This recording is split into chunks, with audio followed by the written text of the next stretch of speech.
Oke, teman-teman, Assalamualaikum warahmatullahi wabarakatuh. Pada kesempatan kali ini, saya dan teman saya akan sedikit menjelaskan kegunaan huruf miring, huruf tebal, dan beberapa tanda baca. Yang pertama, kita sedikit pengenalan dulu. Saya sendiri, Samsa Muktamaradi, lalu ada teman saya, Mas Ramadan, kemudian ada Raditya Deputra. Oke, langsung aja kita mulai. Yang pertama, kita masuk ke kegunaan huruf miring. Huruf miring atau kata lain italik. Pengertian huruf miring. Huruf miring yang terletak miring, huruf yang tercetak miring. Dalam terminologi tipografi disebut italik. Huruf italik ini biasanya digunakan untuk memberikan penekanan pada sebuah kata. Di samping itu, huruf-huruf ini juga dipakai untuk menunjukkan istilah atau kata yang berasal dari bahasa asing, dan hal ini huruf bercetak miring pada umumnya dipakai pada pengutipan judul buku, nama koran, atau media pers. Selain itu, huruf miring juga bisa digunakan untuk menegaskan kata atau bagian tertentu dalam kalimat atau penulisan istilah bahasa Inggris dan bahasa daerah.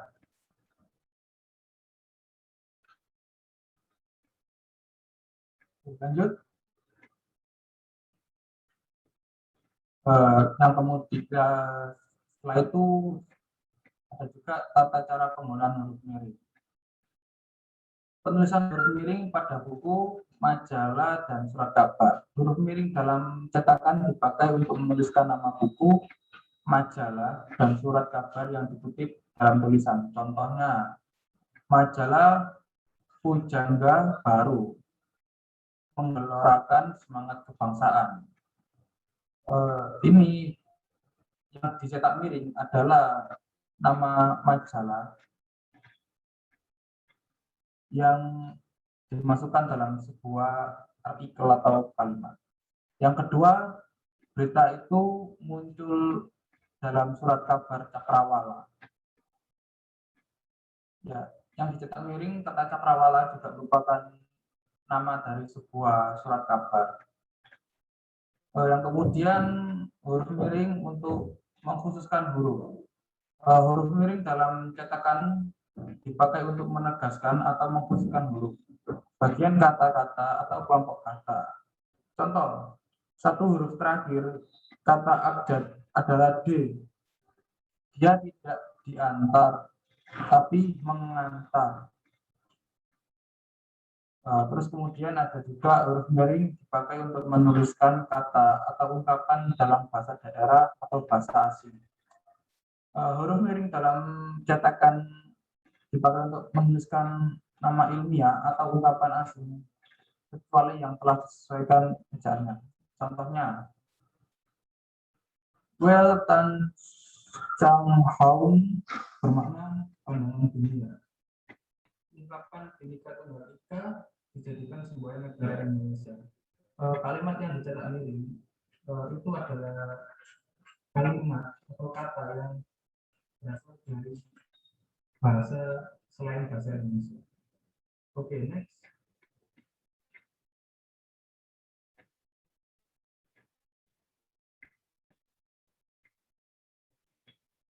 Ya, selanjutnya adalah huruf tebal.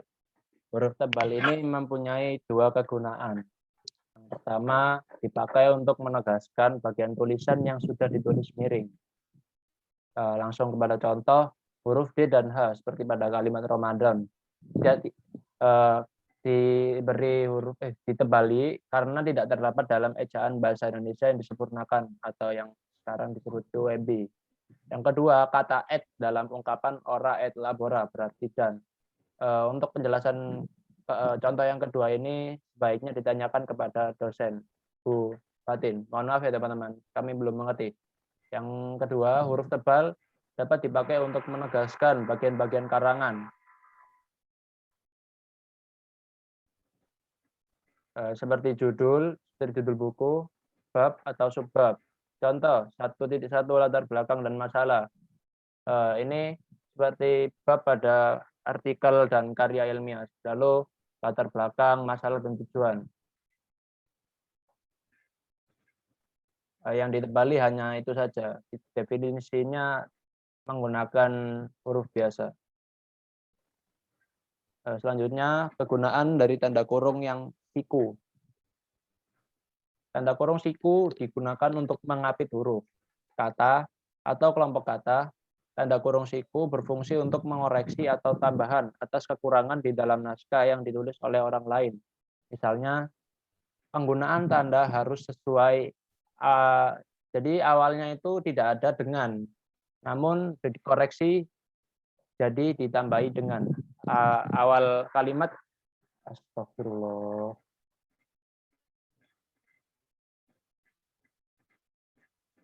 Penggunaan tanda harus sesuai EYD, namun dikoreksi oleh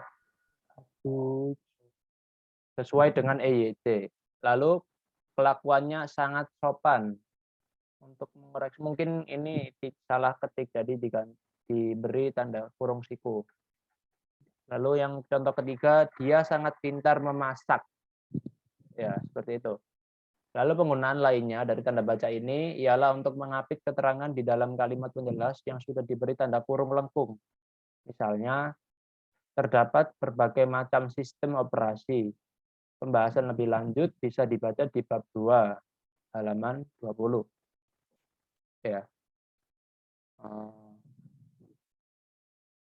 Selanjutnya akan dijelaskan Mas Dimas.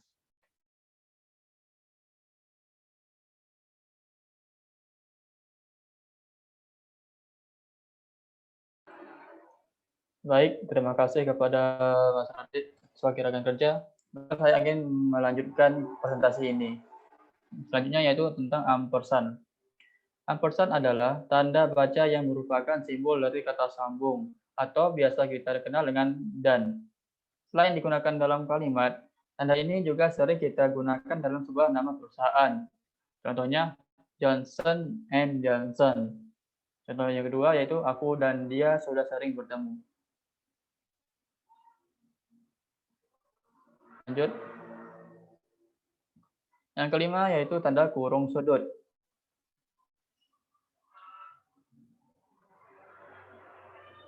Tanda kurung sudut atau angle brackets merupakan tanda baca yang biasanya kita gunakan dalam penulisan format URL web ataupun alamat email. Misalnya sebagai berikut, kurung admin@monolog.com, yang kedua www.monolog.com. Di antara satu kalimat itu terdapat satu sudut dan satu sudut lainnya.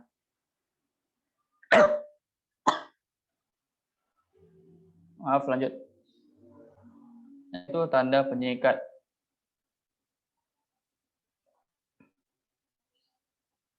Ini adalah tanda yang kita kenal juga dengan sebutan apostrof. Tanda penyikat sering kita gunakan dalam penghilangan bagian dari kata atau angka tahun di dalam konteks tertentu. Ya, contohnya ialah ibu apostrof kan, Bu Surati ketika aku tiba. Kan di sini mengartikan kata akan. Contoh yang kedua yaitu 6-2 apostrof 16. Angka 16 di situ merupakan penyingkatan untuk tahun 2016. Contoh yang ketiga yaitu pagi T apostrof lah lewat. T apostrof lah yang diartikan sebagai telah. Lanjut. Sekian dari presentasi kami. Apabila terhadap alfa silap dan dosa dan juga kesalahan kami mohon maaf. Sekian dari kami. Wassalamualaikum warahmatullahi wabarakatuh. Waalaikumsalam warahmatullahi wabarakatuh.